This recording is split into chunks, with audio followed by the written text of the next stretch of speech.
Well, good evening, and thank you so much for joining me this evening. And welcome on this beautiful Thursday evening, very good Thursday evening in the UK. Today is the fifth of the fifth. No, the ninth of the fifth. Why did I think of the fifth of the fifth? The ninth of the fifth.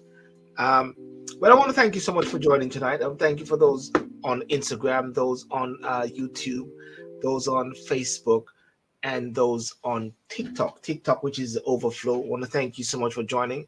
And as usual, every Thursday night, what we do, I have the in review and just look at some of the, what are some of maybe the top news or some of the breaking news. I like to say, what is beyond the breaking news?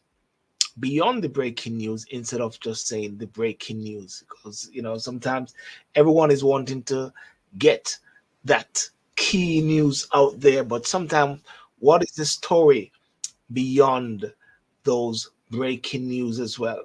And of course, we've got the Bank of England governor. I think he's going to hold the interest rate, or as he said, interest rate's going to be held. I think he's saying we're on our way for some breakthrough there.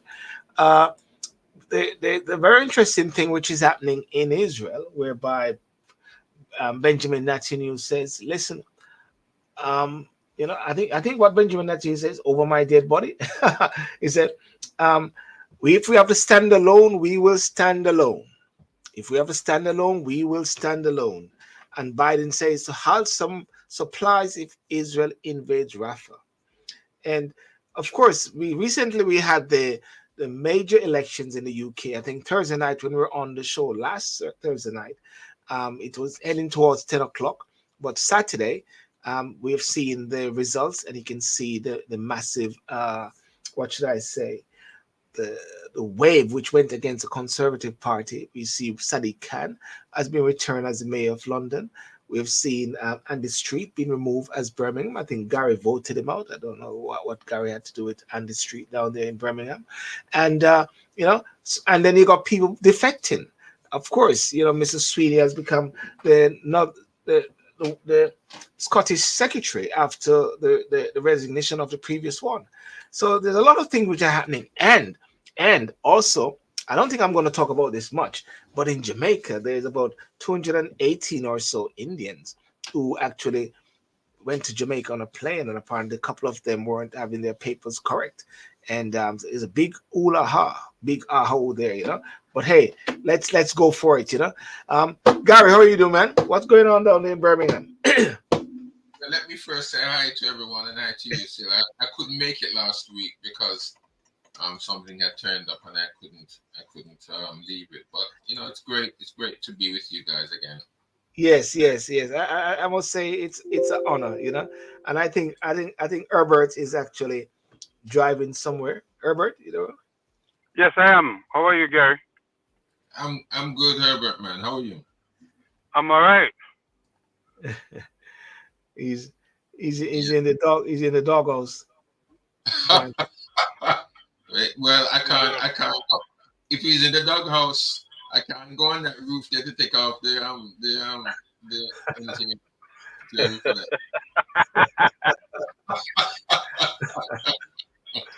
Well, listen. Without further ado, last week Thursday we finished off whereby the polls were about to be closed, and today we know now what the results are, or how the results have unfolded. In the UK, we can say clearly that the Labour Party won. In Jamaica, I think the local government election, I think nobody knows who won still, isn't it? In Jamaica, but what's your take on the elections that just took place, Gary, of recent days?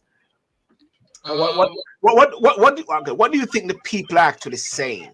What is the nation saying? Those based on those samples of persons who turn out to vote. It shouldn't. It shouldn't shock anybody. I think the results that came through shouldn't shock anybody, or shouldn't have, it shouldn't shock anybody to say that that that the Conservative Party have lost the general election, because we know that the local elections does not always give, does not always show a correct picture that the general election will swing or will go the way of the party that's won the local election. Because things could change, things can change. But it should at least send a message to the Conservative Party that they need to address certain things. I mean, I'm not politically savvy, or I'm not listening politically to all that is being said. Yes. And even among the Conservative Party, but I do believe that there are some things, indicators, that I will side with Braverman when she said that Tuna needs to be listening to what the voters are saying and respond accordingly. Because if he doesn't, then obviously whatever the elections are now or were, then obviously the Labour Party is going to win. They will win, even though I think the country is very much aware and feels that Sir Keir Starmer, he's not the charismatic leader that the Labour Party needs. He's not charismatic, and he seems to be very indecisive in what Labour needs to do. Because I don't think he's got a clear-cut view of what he needs to do. I don't think so. I really don't think so. And if the country picks up on that, the Labour Party doesn't have a chance. Herbert, what's your take? If you can respond to the recent election, and what are the signs? What are the signs saying? I think the only people that are surprised are the politicians that are involved about the low turnout in numbers at the polls.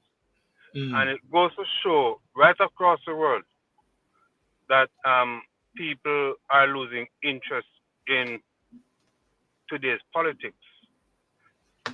By not coming out to vote is an indication to the politicians that they need to do better in engaging the people. And if not, they'll be voting for themselves. So I think Sunak and all the people involved know that about themselves, that they're not performing, and they're hoping that the people who voted for them should sit by and accept mediocrity instead of stepping up to the table and do something to wow people coming out of the colleges and universities, encourage them to vote by their actions, by fulfilling their promises and their policies. So I think the only people that have been shocked by the results are the Conservatives.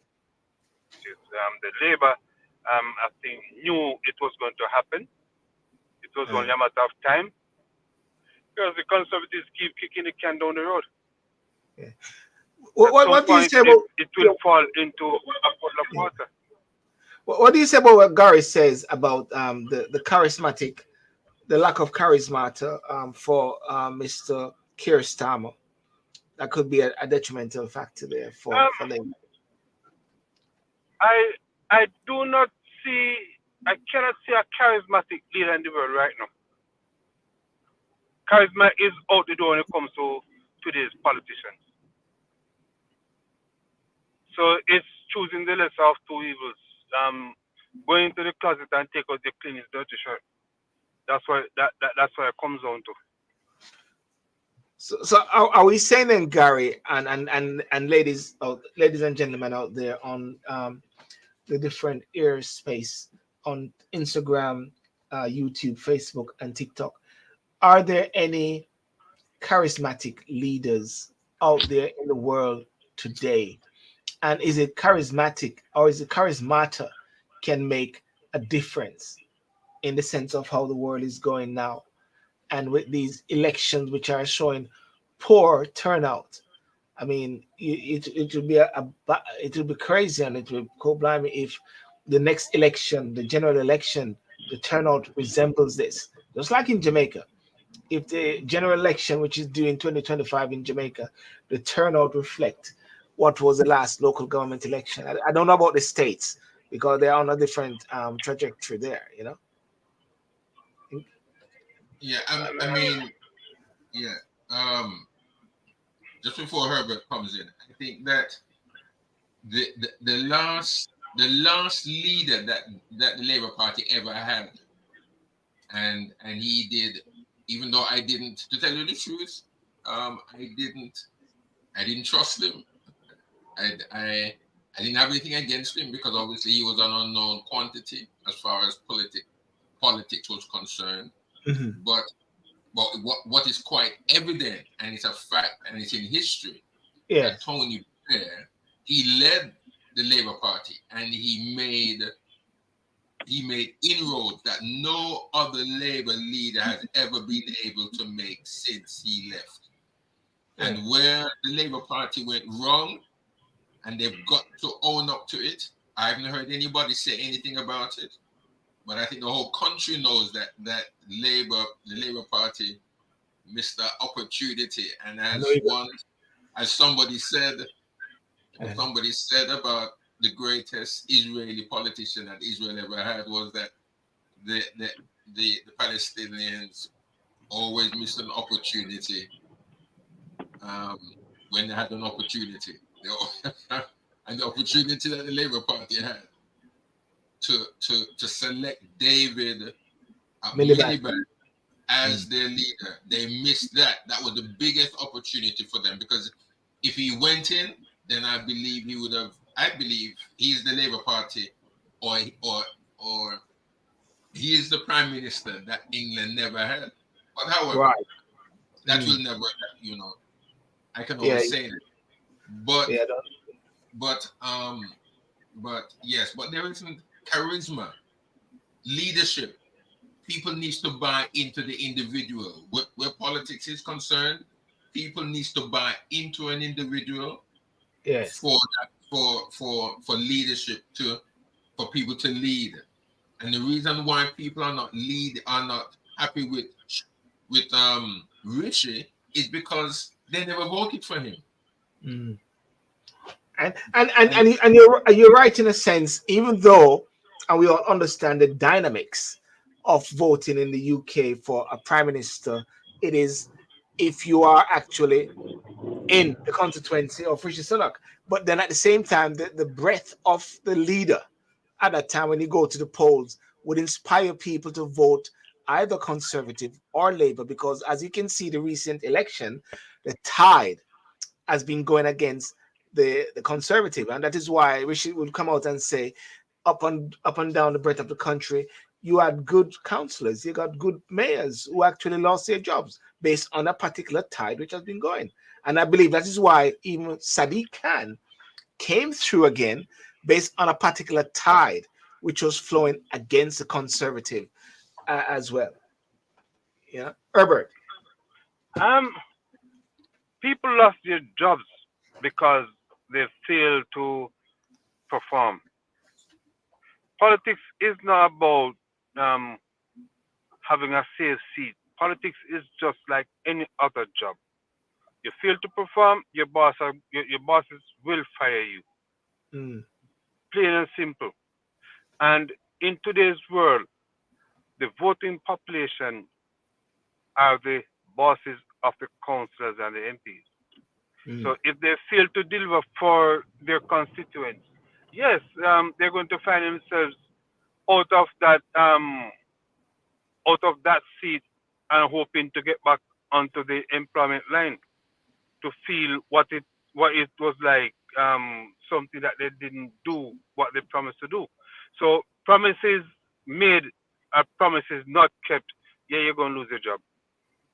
Someone said on Instagram, on TikTok, saying Jeremy Corbyn was charismatic, but just a bit too old. What do you say about that? I don't think so. Old or young, um, they they wanted Corbyn to take a stance on Brexit and the relationship with the Jews, and he Yes. refused to go left or right. Mm. You you you can't be talking but your mouth is shut. Yes. You Yeah. have to you you have to take a stance, Mm. whether people are going to like it or not. Not all decisions you make will be popular, but at least people will know where you are. Where you stand. Yes. Yes. Michelle, welcome, Michelle. Welcome, Michelle. From the states there. You know, one of the things that I noticed though is defections. I don't know if you saw the defection of this lady here. She jumped ship from the Conservative and went straight into Labour Party. Natalie Efflick, you know, she's a Conservative lady and she jumped ship. I think about this is the third person from the Conservative that has jumped ship, and people actually started to question and say, "Hang on a second, is Starmer so desperate at the same time to just be accepting any person?" Because this is a lady who said after her husband was um was found guilty of sexually assaulting two women in 2020, she raised concerns about her, saying that she said this: he was an easy target for false allegation because he was attractive. You know, that was her saying after her husband was found guilty of sexual assault in two women in 2020. So there are questions, but the whole essence about defection. What do you think about these defections when people in a particular party, in a particular and jumping ship? Is it like they're trying to save jobs? You know? Um, we we see defections in every aspect of life, Mm. right? Whether it's in a church, in companies, organizations. This is nothing new, right? And people differ. People views and ideas differ most times, Mm. and they're hoping to find a common ground. When they Yeah. cannot find a common ground, instead of stay and fight, they run. And Mm. defections in politics is no different. Hence, that's why you have so many political parties in England now because they're all made of defectors. Yeah. Yeah. I I mean, I'd like to say just before I address that particular question, my brother, I'd Yeah. like to say that even with the previous question, Jeremy Corbyn, I don't think he was the right man for the Labour Party anyway. I don't think his views, his policies was way out of sync, and where he could have helped the Labour Party if he really wanted, if he really had the Labour Party at heart, was that when he became the leader, that he put younger people that was in the party very much there for him to use around him, Yeah. put them into positions so that when he was to leave, Yes. obviously the vacancies could have been placed or could have been well placed. But he Mm. never did anything. What did he do? He surrounded himself with men as old as him, or he probably even older than him, and they could not help the Labour Party. They couldn't help, and obviously we they were young I don't know, Vibrant. yeah, vibrant other the voters around. Okay, fine, okay, Mm. they wanted him, they liked him, and so that was okay. But eventually, because he didn't do what he was supposed to do, he lost them. He lost them, and they lost the will. And now, to some extent, they've been in the wilderness as far as the Labour Party is concerned for so long. So it's, Secondly, yeah, on the point of defection. defections, Mm. obviously they are defected, especially amongst the Conservative Party, because they don't want Rishi there. I think Yeah. we've got to look into that. Now, Now, if they have the Conservative Party at heart, then they would not resign. They're trying to make a statement for themselves as well as to everybody else. How can you say you're a diehard conservative?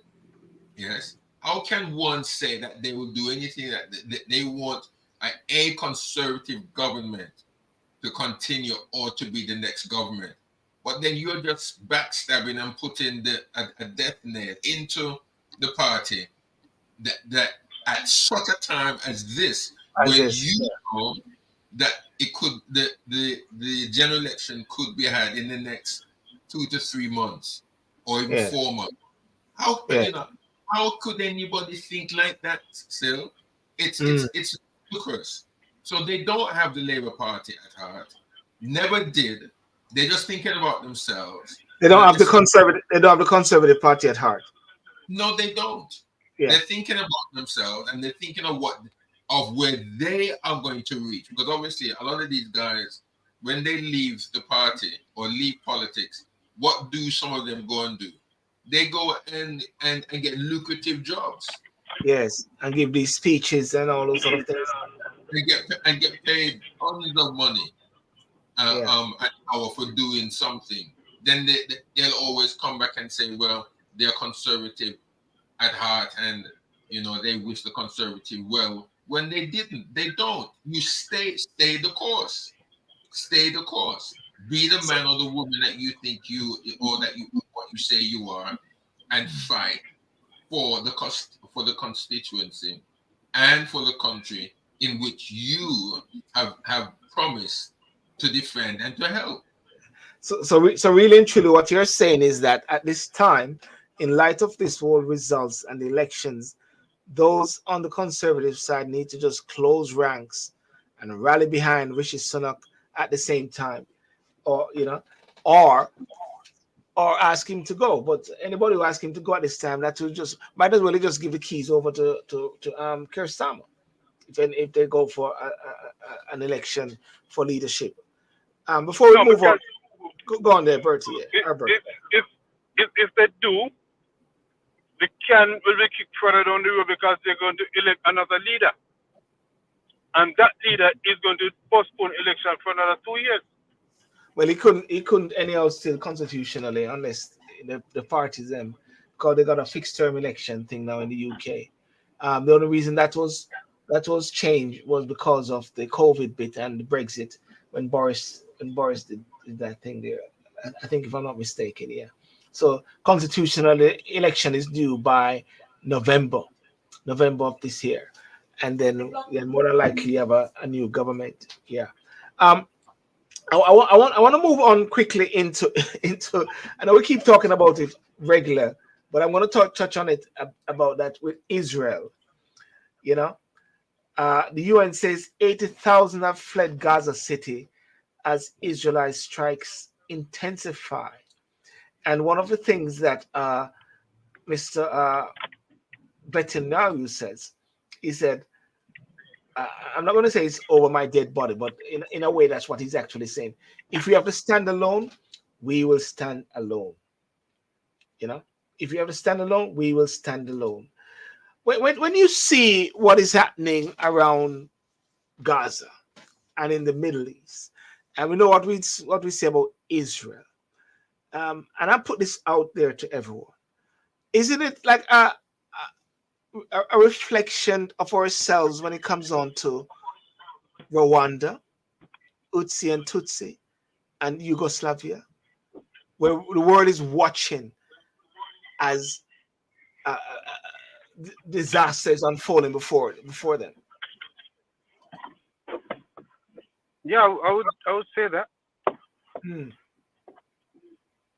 I would say that because Israel is I would call a dependent nation. Yes. Right? But they're telling their biggest donors to watch me do what I do best. Right? Your money doesn't matter at this point. All that is going to happen is that I am going to take some people out and you can't do nothing about it. Right? Now that the U.S. president has come up publicly to say we're not going to send you any weapons that you need that you want. Everybody is saying that he's wrong. He shouldn't have said it, but he's trying to protect other people's lives as well, Mm. right? So I think Israel is on a path to their own destruction by taking on a war, a never-ending war, not just with the Palestinians, but every other country in that region. Mm. Biden has warned Israel that the U.S. will stop supplying some weapons if it launches a major ground operation in the Gaza city of Rafah. Yes, yes, And what is happening is that more than 80,000 people have fled the southern Gaza city of Rafah since Monday. UN says Israelite tanks reported mass close to built up areas. I mean, it's like a showdown at OK Corral. Garrett, what's your take on this? And ladies and gentlemen, what's your take on this, which is unfolding right before our very eyes on this world? Again, it's all politics. It's politics. Yes. You know it's politics, Sil. Because Biden needs to say that because of what's happening at In America home on the steps, and he needs the vote. He needs the vote. Now, America is Israel's number one ally, right? Just a few days ago, it could have been even last week. I read where the Secretary of Defense had made a statement to say that, or even Congress, I think it was, had given the okay to supply Israel with armaments, with military hardware. Now, for the president then to come out with that, but at the same time, the American government has then given the okay to sell armaments to Israel. It's a contradiction. So Biden has to say what he's saying. To me, Biden has to say what he's saying so that them down in America will hear him say something. And the students them demonstrating and everything, they need to hear that as well. They need to hear what the president is saying. But and let me tell you why I differ from you, Gary. It was only Monday the Israelis told the Palestinians, go to a section of your region because we're going to carry out an operation in the region where you're coming from. And we've seen it in the past since October. Go to South Rafah. Everybody goes to South Rafah. That is where the bombs are dropped. Yeah, but why are the bombs dropped there, Herbert? Why are they bombing? Why do the bombs drop there? Why? Because in their mind, that is where all the Hamas people are. That's where they are. No, everybody in that area cannot be a member of Hamas. Listen, you can have 1,000 people in one area, and there's 10 of them terrorists down there firing off their rockets, right? Not everybody. Fine, I hear you. Not everybody is Hamas, but there are a few people. Them Hamas people, you know it. You know they don't wear military fatigue. They're just dressed just like every jackman down there. So how can you then differentiate between your ordinary man and the terrorist? How can you do that? They're not doing that. They are dressing like ordinary citizens, and it has been proven, Herbert, that they use the rooftops of the schools, they use the rooftops of the hospitals, they use the rooftops of the places of worship to fire their missiles. Yeah, it's proven, and so for Israel to destroy what they use, obviously they're going to bomb them. They're going to get at least to get rid of um, the armament. And this is what these people are doing. They use the boys, the girls, the men, the women as human shields. So Gary, a 8-day-old baby, a 8-year-old boy, a 75-year-old woman, are those members of Hamas? No, but Hamas Okay, is then. there. But Hamas is there. Hamas is Yeah, there. Gary. All right. So Yeah. I remember I use this example. In 2010, when the JDF went into Tivoli to take out Christopher Pope, because the U.S. government wanted him, and people died as a result of that operation. Was the government or security forces in Jamaica, were they complicit in the people that contributing to people's death? Right? One could argue that they were complicit, but on the other hand, the argument could be that everyone that was killed in Tivoli were a part of the Coke army. Yeah. Right? Now let's use today's war in Palestine. Yes. The 8-day-old baby cannot be considered, and no one with in good conscience can say that child was a member of Hamas. Whether the father or the mother was a member of Hamas, that child is not a member of Hamas and should be alive today. You know, one of the things that I think about when it comes on to the whole thing in the Middle East as well, you're starting to look at it now and say, how proportionate is this war? Correct. How proportionate it is. And Gary, and even if Hamas is hiding in some places there in hospitals or in schools or whatever like that, the justification for the killings now and to get rid of Hamas somewhat is slightly going through the wind now in a way, because how can you really get rid of an idea? Can you really get rid of an idea, the whole bit about Hamas and these guys? You know, can you really get rid of it? Can you really terminate all of Hamas? Because really and truly, what needs to be happening is getting these hostages out. Please, Gary, go ahead. Yeah. Now, what do you expect in war or in conflict? What do you expect? Tell me, what is it when there is conflict between two sides, whether it is in the Ukraine and let me say probably more people have been killed in the Ukraine, more children, more babies have been killed, but we're not hearing those figures. Yeah. But as soon as one Palestinian is killed, that is magnified 100-fold. I'm not saying that justifies what Israel is doing. But the thing about it is that it's conflict.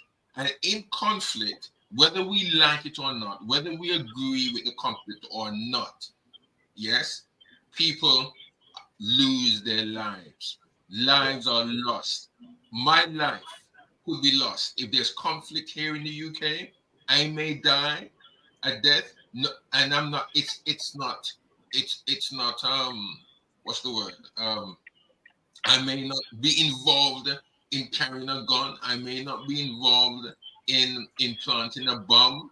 I may not be the one to lead 10 people to a particular area to fight the opposition. No, I'm just a casualty of the conflict.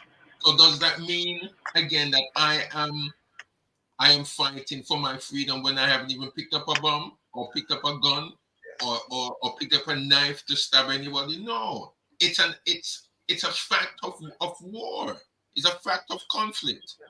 And I think that, and I believe, yes, whether we like it or not, whether I'm agree with it or not. The point is, in this particular conflict that we are seeing in the Middle East, Yes. and from where I sit, and as a minister, then to some extent, it has to happen, whether we like it or not. It's going to happen. The wars happen. Wars happen. Gary, how do you justify charity workers being killed, journalists being killed, journalists being imprisoned? But in Just every because, just because they're covering the news. I think they're being killed and imprisoned. I think the point Gary said earlier is that point, is that when you're in the war zone and the conflict, these are they call it, what they call it, collateral damage. Yeah, listen. That is wrong. No, it's not, because these men, these women, okay, they're doing us a service because they are reporting on a situation, informing the world. Nobody asks them to go. Nobody asks them to go. They know to some extent that they may not return home. That's the thing about them. No, they Gary. never return home. Many reporters in the First World War, in the Second World War, died. Where is the hoo-ha about that? Gary, back then, look how back many then, I do not think there was any safeguarding for journalism. Listen, right? No. I think we're plucking at straws here. I think we're all plucking at straws. The point is that in war there are casualties. In war there will be casualties. I don't care how many rules and regulations and health and safety issues that come up. I don't care how many risk assessments are being written up. There will be casualty of war. That's a fact. And we will never, ever have a war without people dying. The next thing we will be discussing and crying out is that soldiers shouldn't die. That's what Gary, we're saying. Yeah, Gary, I think the thing we also got to look at is that in wars there are rules of engagement and there are also war crimes. You know? Well, there are rules of engagement in everything, but you can't just look at what is happening in the Middle East, and we have a whole discussion of that. But yet nobody is talking about those who's dying in the Ukraine right now, and the little children that have been killed, the babies that have been killed down there.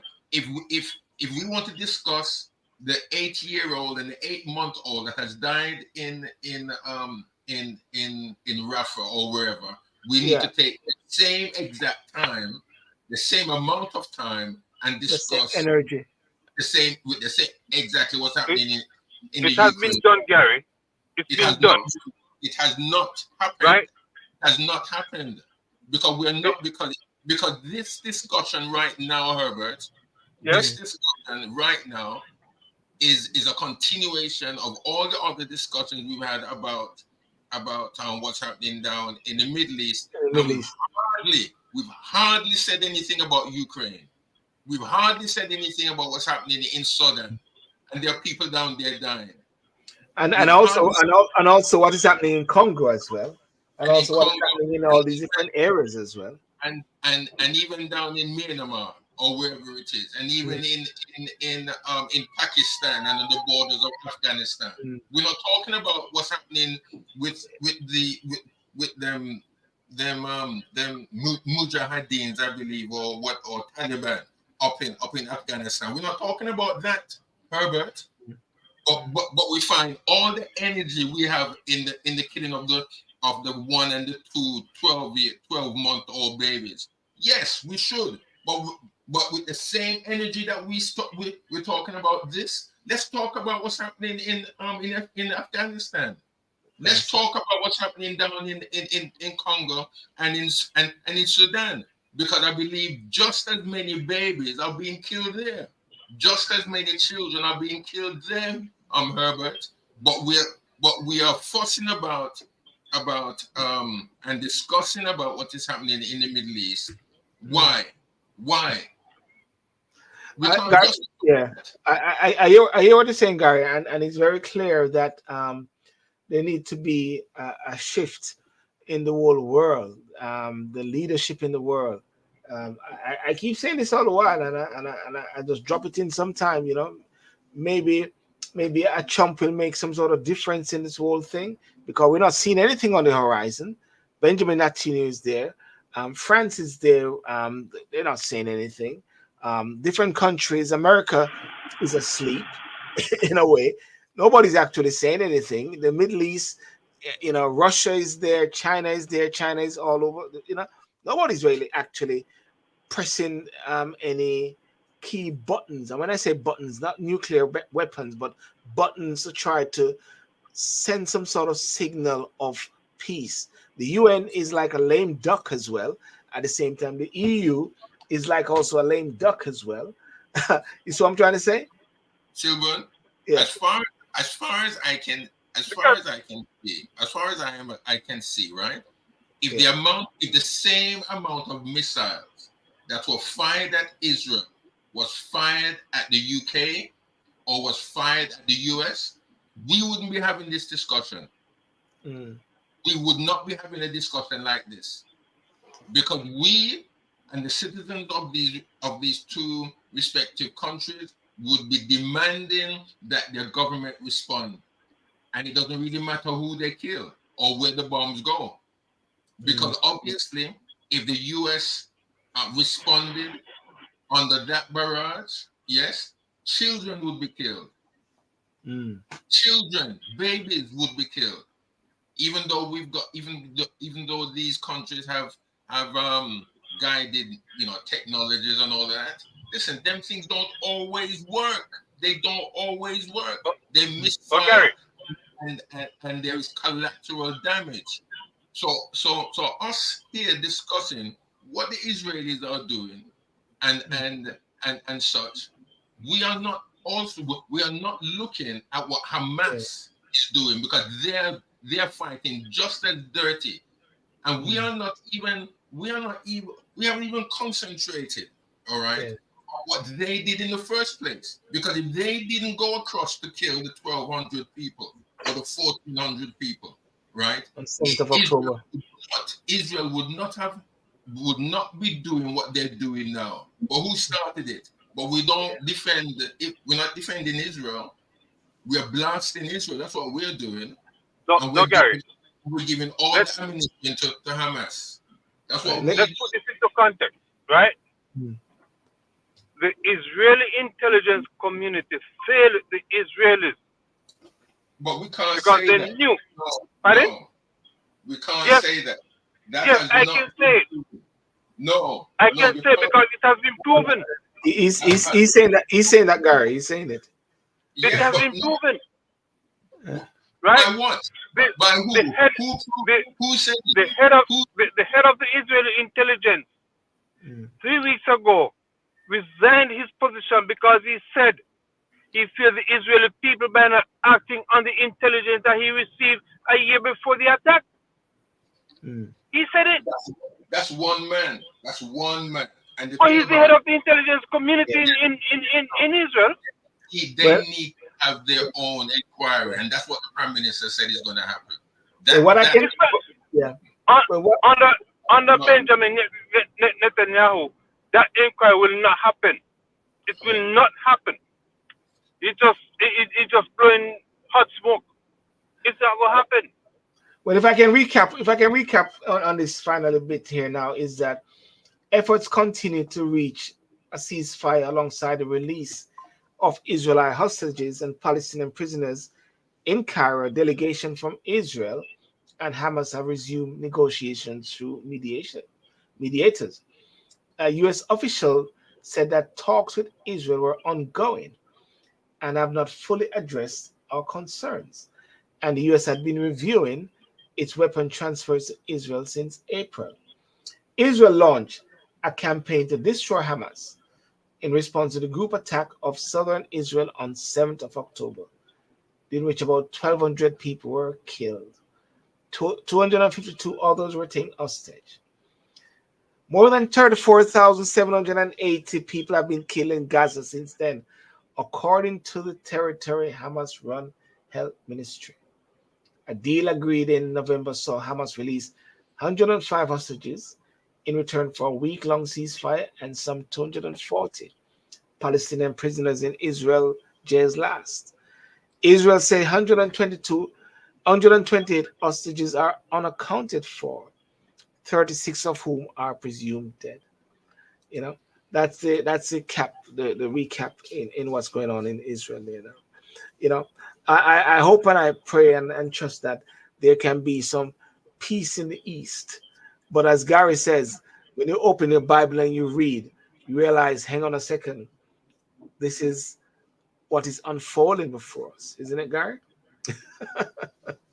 Well, it is, but I mean, it doesn't really matter how many times that we talk about this and how we go at it to some extent. It's something that is going to happen, and it's something that will continue to happen. But the point is that if Israel does not do anything to defend itself, because if they let Hamas go, if they allow Hamas to continue to live the way how they are going to live, then Israel is going to be having to defend itself, and in this way and fashion, and war will always be there as far as I'm concerned. Yeah. But it would seem again, it really doesn't matter. It doesn't matter what Israel does. Israel will always be blamed. Yes. Israel will always be blamed, and no, Gary. Talk. No, Gary. I know. No, Gary. I wanted to move on. Well, go on. So you're saying Herbert, and then I move on. I don't agree with you, Gary, because if Israel had stuck to the Hamas war, Iran, all those Arab countries would not have gotten involved. But Israel saw it fit to send a missile into Syria to blow up the Iranian embassy and kill a couple of their diplomats. They never touched the embassy. They never touched the embassy. They never touched the embassy. Yeah. It was never a part of the embassy, Herbert. All right, well, listen, I want to move on quickly to a couple of things. One is that the big belly man is saying that they're going to keep the interest rate maybe as it is, or chances are we're looking for in June there could be some cut. Bank of England is optimistic as it edges closer to summer rate cut. You know, the boss says it needs to see more evidence that prices have slowed further before cutting interest rate. Andrew Bailey said that he was optimistic that things are moving in the right direction as its rates were held at 5.25%. I always think about that with the interest rate. Interest rate cut as early as June. Yeah. For people to feel that feel the effects of it, they have to be earning money first. That's a good point. Good point. Yeah. Gary? well, again, it's another political maneuver, because the government is going to be going into an election. They've got to prepare the minds and the hearts of the people. Now, the Conservative Party, whether it is liked or disliked, has always been known to be the party of business, low taxation, good management. Yeah, right. Whereas the Labour Party has always been a socialist, so it spend, which is again high taxes. So so the business community, even though they're not happy now with what is happening in the country, but the business community always favors a party that is business, that favors business, which is the Conservative Party. So the Bank of England, in my estimation, is only doing something to get the people's minds psychologically prepared, so as to when the general election is called, that they will vote probably favorably for the Conservative Party, or for the Conservative, or the one that you know, is giving policies to say, or showing a policies at the immediate time, that money will be made, whatever you work will be yours, and that the business community will continue to remain in the UK and spend and invest. That's I'd all love, I'm saying. I'd love to see whenever it cuts, to see how quick mortgage rates drop. Just like how when it goes up, the mortgage rates goes up quickly. I would like to see when it cuts, how quick mortgage goes down. You know, Herbert, Yeah, but saying- Gary, how can the Bank of England be doing one thing, but the government is sending 300 million pounds to Rwanda? that I don't think that. Huh? I'm trying to find that link there, Herbert. Because the Bank of England is saying spending is going down, and I suspect that they're talking about government spending. But Oh, yes, on the face of it, pardon? No, go ahead. I'll come in. On the face of it, the governor is saying one thing, but the Prime Minister is saying something different. Can I just come in there? When you have Yeah. a budget debate, and these guys have plans, they have already factored into the equation the Rwanda bill and the Is it cost. so? Yes. So, like when we were talking behind closed doors, they were talking about sending refugees to Iraq. Was that money factored in it as well? Well, Portia Simpson said they find money, so they could find some money as well. You know, I'm not too sure about that, but I understand that whenever it comes on to these policies, that is something which is factored into the equation, because government always have money. I mean, when it comes on to any major disaster, anything, you always see money comes out of the woodwork. When it comes on to COVID and everything, money comes out of the woodwork. They always find money, you know, and that is why I say sometimes when you see how things are happening, and the government say they are letting the market force regulate the whole thing, and interest rate goes up and hit people in the pocket as much as possible. If they want to, they can cushion it. They cushioned it. Remember, they cushioned people with high with your gas and the electric over the period of COVID. Remember, there was a cushion. They can cushion when they want to cushion. Sylbourne, you're talking about giving with a teaspoon and taking with a shovel. That's all it comes on to, because at some point it has to be paid back. Yes. So you know, it doesn't matter how much cushion they put on it. At some point, we're gonna hit the concrete. Gary, you agree? Yeah, I mean, I do agree that whatever the government or the Bank of England does, for instance, the biggest example that we can refer to where Herbert is talking about was the that big plan that Rishi Sunak, when he was Chancellor, did while the COVID lockdown was in place, where people were paid to stay at home. You know, and what do you call it again? I forget that word. I didn't benefit from it. What do you call it? Because they didn't have friends in the right places. No, what did they call it? What was that word again? What was that word? Anybody remember that word? You forget the word?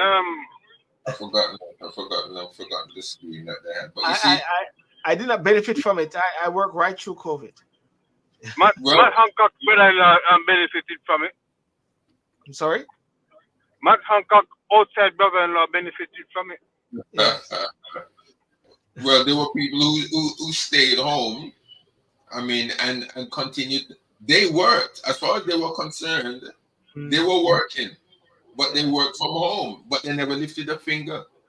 Yes. Well, listen.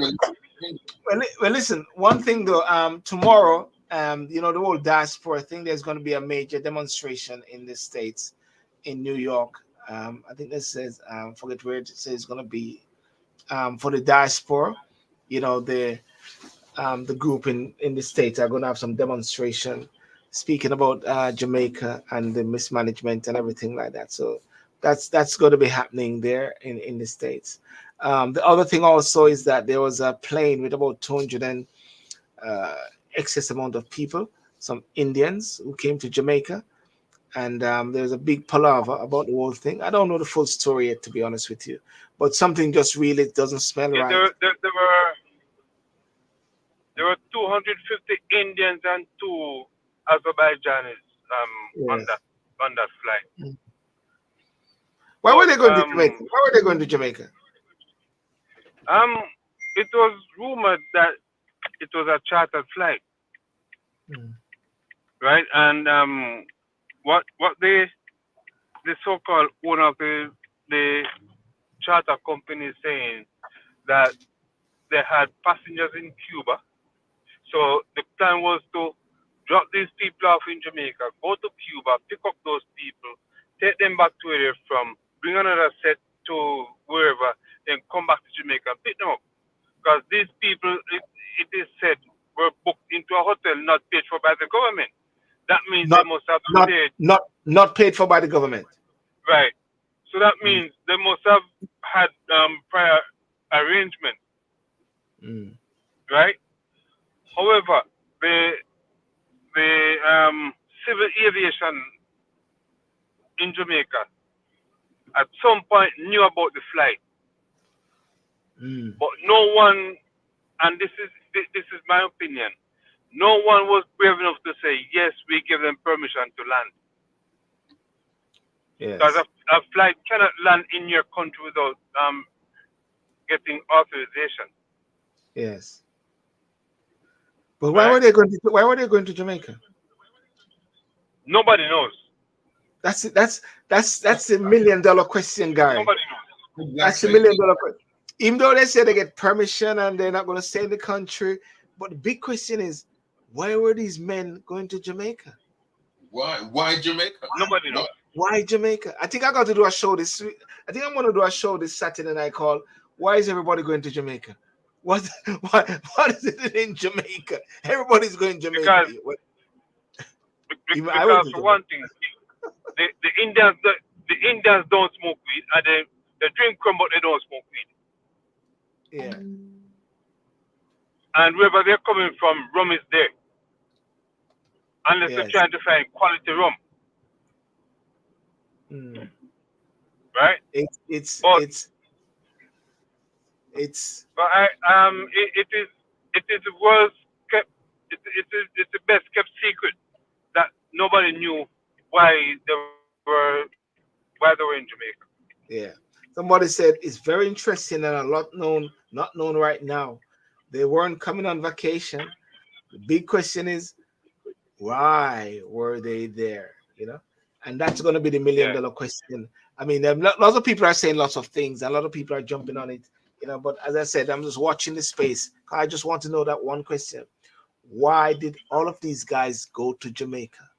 Is it that they were hoping to be in Jamaica, or was it that a lot of people keep going? It's like they said, people trickling to Jamaica, but because they were in one big plane load and one lump sum. I don't know. I won't speculate as well. Guys, it's a great night. Yes. it's a fun. I believe the conversation here, and we have been talking about this for a while, especially very interesting to see what's going on in regards to the Middle East. And Gary, you touch a good point there to talk about what's going on with Ukraine and Russia. I know they said it is alleged that Russia was trying to actually assassinate or whatever the Ukraine president, but it was thwarted. Huh? Ski. Sorry, it was what? Robert? Yeah, you muted. Yeah. They No, were no. trying to assassinate Zelensky. Yeah. It is alleged. Yeah, it is alleged. It is alleged. Yes, Yeah. yes. All right. Okay, well, we watch your space, and then we need to touch on find out some things what's going on in Africa though at the same time, you know, Rwanda and the Rwanda move and things like that. Yeah. All right. Well, guys, it's a good night. Nice. Have a blessed night, and thanks for joining the show tonight. Thanks for those input and this very interesting conversation and what's going on in the UK. Okay. All right. Have a good night, Gary, and have a good night. Have a good night, Herbert. And ladies and gentlemen, those on Instagram, those on TikTok, those on Facebook, and those on YouTube, want to thank you so much for joining, and check us out on this Saturday night on Talking Sip. Chances are it's going to be, why are they coming to Jamaica? Why are people coming to Jamaica? Maybe that should be the topic. And a couple of weeks from now, I'll be having something with Mr. Courtney Campbell from the Victoria Mutual, who is the chair of the Jamaica Diaspora Conference in June. I'm going to have a conversation with him on the 19th, I believe, of this month. The 19th, yes. All right. So God bless you and peace out. All the best. Bye-bye. All the best. Yeah. Bless you.